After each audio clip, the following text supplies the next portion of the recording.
Hey there to my 21 subscribers, my future subscribers, and all the people that secretly watch me without subscribing. I'm going to try and do this without the glare bothering me too much.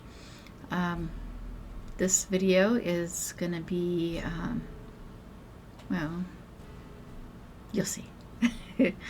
I'm sure you've all heard about glitches in the Matrix and Mandela effects, the multiverse, quantum paradox, or quantum immortality. Chances are you've heard at least half of them. I'm not going to say that one is right and the rest are wrong.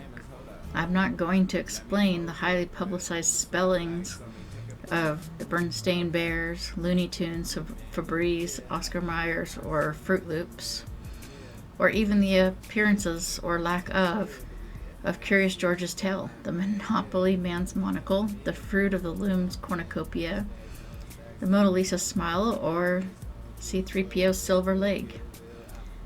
And although I liked the movie Shazam when I was a kid, its lack of existence has been talked about too much. Instead, I'll tell you about some personal experiences that I can't explain, and you decide for yourself what you think is happening. Whether tangible or within ourselves, some sort of glitch is happening. Now, my son, he was born in 2001, and when he was a toddler, we had gone to Termo, which you can go to my other videos. I'll link them here somewhere on the screen, I think. I'll figure it out. Anyway, so we went to Termo. It wasn't that we were going there, we were driving past it, and we needed to use the restroom, so we stopped, and there was this nice old man standing outside, and he was taking care of a store. The store appeared to be open, running, functional, everything.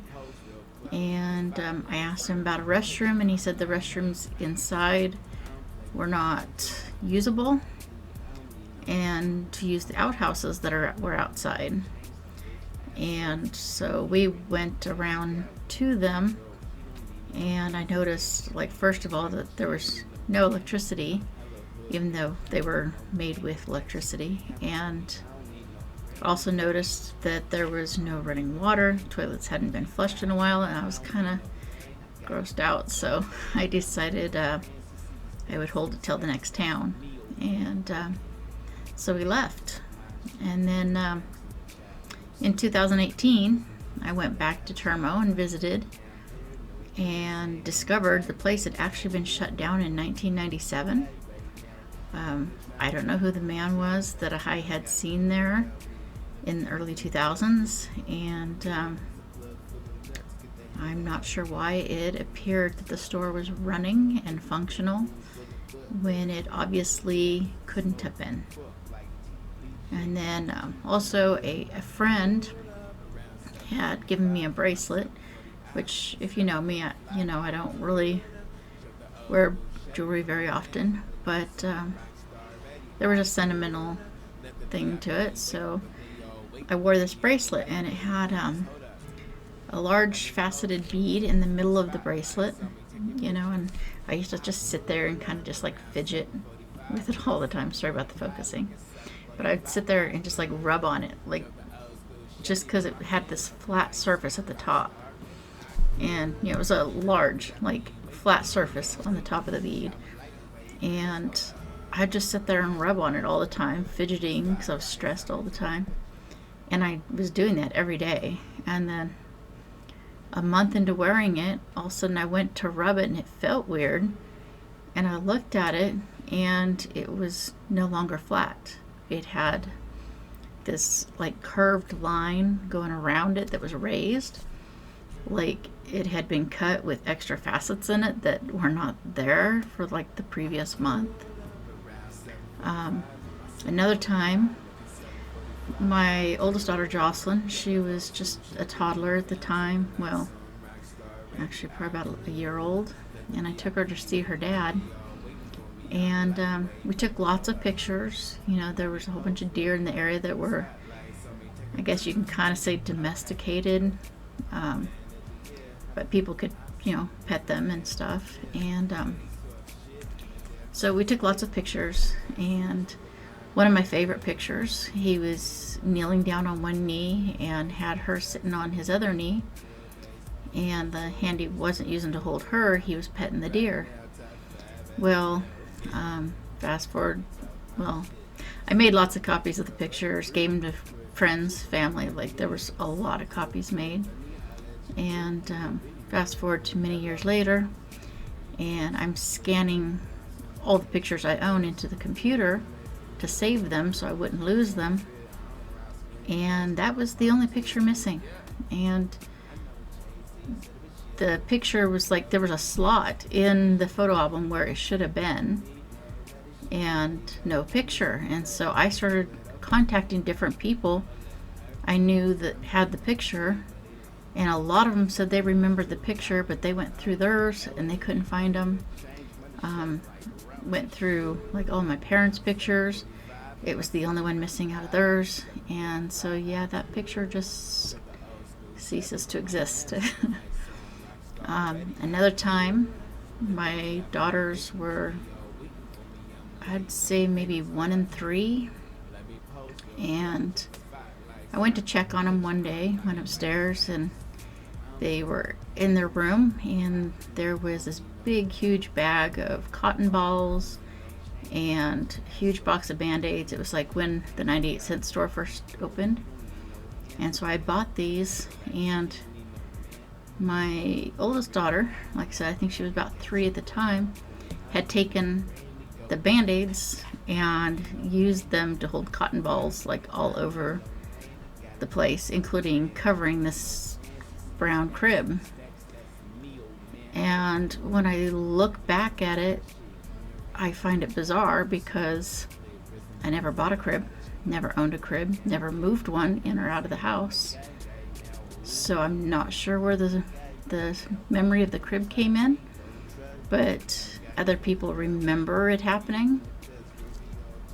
But it couldn't have happened, or maybe it could have, who knows, because it happened, but yet it couldn't have. And let's see, in 2015, I had gotten hooked on grab bags or mystery boxes. I don't know if you know what they are, but like you could buy, pay a set price and get a bag or a box of mystery. Like, you don't know what's in it till you get it. And I mean, I even bought them for my kids, my mom, me. Like, it was just fun. It was like Christmas every day that one showed up. So I got hooked on them to the point where, like, I actually made like a $300 box and sold it for like $200.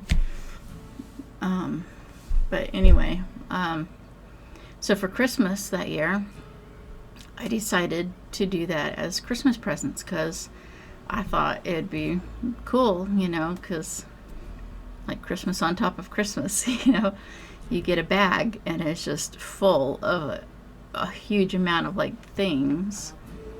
Like, I don't know, it'd be like a really big Christmas stocking kind of, only you could put more stuff in it, bigger stuff. And so I made these bags that were actually really pretty. They were made out of cellophane, and they were all full of like boxes, like decorative boxes stacked throughout the bag. Fancy boxes with glitter and pretty pictures and stuff. Anyway, I made them all pretty. Every bag looked different. They all had similar things in them, except for each one was personalized with just a couple items that were different. And everybody loved them, and it was a lot of fun. 3 years later, I seen this contest where I think it was Ellen DeGeneres that was asking people about what unique ways they've wrapped presents, and I thought, well, that would be cool to enter the contest with those pictures. But I went to find the pictures, and there's all kinds of pictures of that Christmas. There's pictures of the tree outside, because I decorated the tree on the porch. I decorated trees inside, but there was pictures of things, but there were no pictures of the trees indoors or the presents. There was pictures of one of the items that I had stuck in a few of the bags, but there was no pictures of them finished. And so I asked my mom and my kids, because I knew I'd sent them pictures, copies. I sent them, I took a photo and sent it to them to show them to them. And none of them have the pictures. And a couple of them don't even remember the bags. So there's that. And another thing with my son, this one's kind of a jumbled up mess, but I'll try to figure out how to say it. So my son, he was born in 2001, and I didn't really like the idea of people babysitting him. I didn't allow anybody to watch him. But in 2003, I went back to work, and I had a friend babysit him. And then in the end of 2003, I got in a car accident. And in 2004, I quit working. And at one point, she went into labor, the girl that had been watching him. And I had to rush her to a hospital out of town because of medical reasons. And I hesitated letting my boyfriend watch my son, because I said that I've never let anybody watch him before, despite the fact he'd been in daycare for part of a year. And I remember saying that nobody's ever watched him, so I'm not really sure where that whole scrambled up mess happened. Another thing was the same girl. I was giving her a ride, and there was this guy in town that was known to have been in a wheelchair because of a bad car accident. And we pulled up out in front of his house, went in to visit for a little bit, and we decided to leave because she was uncomfortable. And he ran after us on foot. And I thought it was kind of strange, and she told me later that it was that he wasn't actually paralyzed, he just had trouble walking. But years later, I said something about it on Facebook, and all of his friends came to his defense saying, no, he's paralyzed, he couldn't have ran. And I'm like, but I watched him run to my car. And, the only person that was a witness to that, I don't know what she remembers, because I haven't really talked to her about it. I didn't talk to her for a long time because somebody told me she died in a car accident or a car fire. And then several years later, I found her, but we just never discussed it. So anyway, and then I know this is getting long, so I'm going to try and hurry. But a recent thing that happened that I thought was really odd. I was at home. I hadn't showered yet, and normally when I get in my shower, it's cool to the touch, dry, And this one day I go to get in the shower, and the bottom of the tub had like a little bit of water in it, and it was really, really warm. And I thought that was really odd, and I was like thinking about it the entire time I was in the shower, trying to figure out how that was possible. And because nobody else lives with me. And about an hour or two after my shower, I went in there, and out of curiosity, stuck my foot in the tub, cool and dry like always. So I still don't know how it was wet and warm like that. That was just a little strange. But anyway, those are just some things that's happened to me. And feel free to let me know of any strange things like that that's happened to you. And I'd like to hear about them. So, anyway, like, comment, subscribe, and thank you for watching. Bye. I'm a G5 nigga, I don't need no lane. I got 1,000 fans, I don't need no friends. You see these stacks on stacks, that's me, old man. Okay, let me talk my shit. 100 rounds in the chop, and I'm sitting on the clip.